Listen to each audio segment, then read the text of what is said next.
Alright, so I just got the GMMK all put together. It's looking pretty slick. I got the RGB lighting on, but you can't see it because it's light. But yeah, overall I think it looks pretty sharp.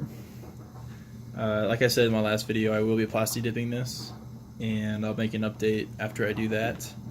But yeah, we'll do a quick typing test. Again, I have the box whites in here, and I just got everything put together. So we'll do a quick typing test. I do have the hot water heater on behind me, so I apologize. But yeah, here we go.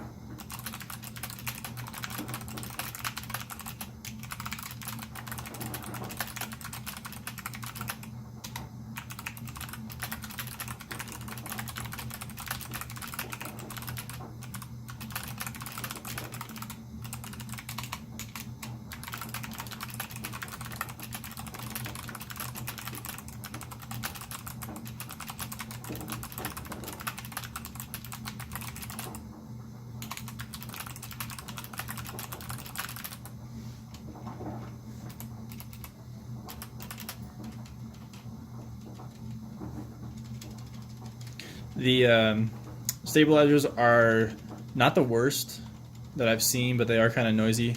When I have this apart, plasti dipping it, I will be lubing the stabilizers, so I can do a quick video on that too. But yeah, if you aren't familiar with box whites, they do have a click bar in them, and they click on the downstroke and the upstroke. So they're kind of like an MX Blue, but they click twice. And but yeah, that's about it. Just wanted to kind of show off the new white keycaps. I do have a couple other sets of PBT keycaps, but I want to see how these white ones hold up. And but yeah, that should be it. Thanks for watching. I'll do a quick lights off here and show off the lighting real quick. Alexa, lights off.